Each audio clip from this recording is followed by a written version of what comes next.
Magandang araw mga kaibigan. Bigyan natin ng reaction opinion itong post ng News 5. Grabe. 1 billion na suhol daw para kay Madriaga para hindi magtistigo laban kay VP Sara. Ito, suhol kay Madriaga. Inalok umano si Ramil Madriaga, ang nagpakilalang bagman umano ni Vice President Sara Duterte, ng 500 million hanggang 1 billion na suhol para hindi tumistigo laban sa bise. Paglalahad ng abogadong si Attorney Raymond Palad. Ito ang pahayag ng abogado. May 500 million to 1 billion dito. Name your price. You don't need to recant. Basta huwag ka lang magtistigo. Sabi umano kay Madriaga, ayon kay Palad sa programang Storicon ng One News. Sa kabila ng bribe offer, iginiit ni Madriaga na ipagpapatuloy ang pagtistigo.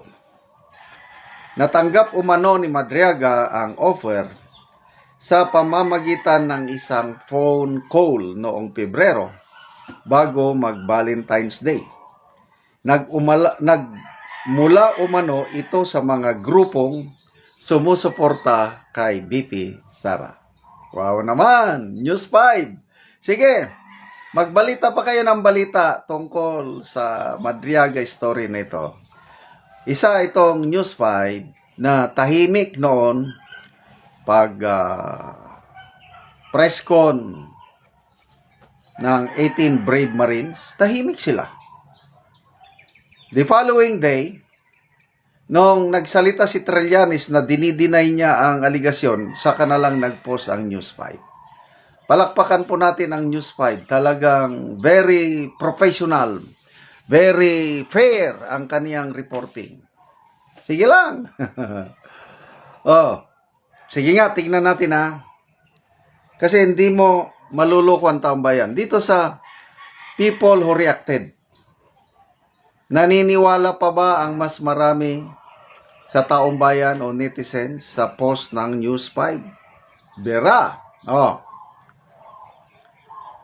69,000 ang nag-react. 61,000 ang tumatawa. 5,800 lang ang nag-like. 515 ang nasyak. 453 ang galit. 186 ang nag-love. So, anong percentage ito? Mga 85% ng mga netizens hindi naniniwala dito kay Madriaga kasama na ang News 5. Kaya, sige lang. After na nagsampa si VP Sara ng perjury complaint labang kay Madriaga, ito na yung mga kwentong, I don't know kung paano mo masabing kwento. Kwentong barbero ba? Meron na daw threat, banta sa buhay ni Madriaga sa loob ng kulungan. Okay. Ito, pangalawa na ito. May bribe offer. Sige, tingnan natin kung paniniwalaan kayo o hindi. Labanan na talaga ito ng battle of narratives. Mind conditioning. Para sirain nila si VP Sara. Sige lang. Tingnan natin, comments. Big Boss Don, 18 Marines versus 1 kidnapper. Siyempre, doon sila makikinig sa isang kidnapper. Ramil Creed, dali, bilis. Kasi malapit na mag-sign off amo nyo. Malapit na ma-back to you. Harold Robrigado, ex-convict versus 18 Marines. Roll ko lang. Ex-Marines. Ex-convict, check. Only in the Philippines. Dolph, 125 million confidential funds. Then, ang suhol about 1 billion.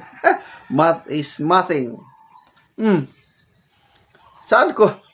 Sabi, mga grupo nga sumusuporta kay BP Sara.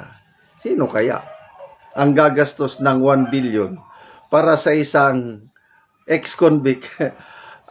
Ano ang epekto ng testimonyo ng isang ex-convict sa impeachment trial?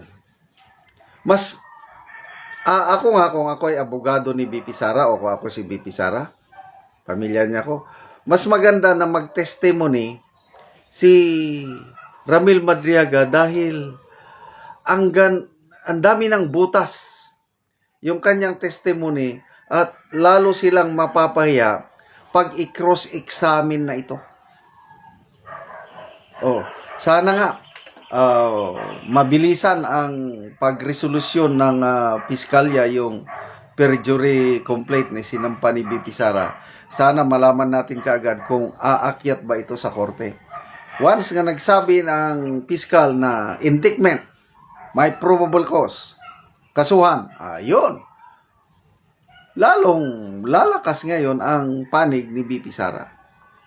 So, 100 billion. Saan kukuha si BP Sara ng 100 billion? O mga supporters niya? Isa pa man lang ang nag-declare ng suporto sa kanya na bilyonaryo. Si Manong Chavit Singson. Kung ako si Manong Chavit, gagastos ako ng 1 billion para pigilan ko ang isang, it does not make sense. Talagang, well, ang abogado nga taon naman talaga, hindi naman lahat hindi na lang ako, kasi ang dami kong kaibigan mga abogadong matitino. Kailan kung ganito, abogado ka ng ganito, magpabricate kayo ng kwento. Ayusin nyo naman yung kwento nyo. I don't know, sinong gumawa yung affidavit ni Sabi, nagpakilala na taga PSG, nagturo sa PSG, civilian. Ganun pa lang Ang hirap ma-assign sa PSG, tapos civilian ka, magturo ka pa. Talagang 8-8. Yung gumawa ng affidavit na yun, kung sino ang gumawa ng kwento, napaka 8-8 talaga. Salamat mga kaibigan sa inyong pagsubaybay sa ating channel. Nakakatulong kayo ng malaki sa tribong Talandig ng Bukidnon dahil ang sweldo natin sa channel na ito is pantulong po sa tribo. Namimigay tayo ng libreng yero at pako para makapagpatayo sila ng mas maayos na tirahan. Panoorin nyo ang video na ito. Ano ni ang gihatag na mo ngayon ni tatay, so gitabangan lang siya sa iyang anak.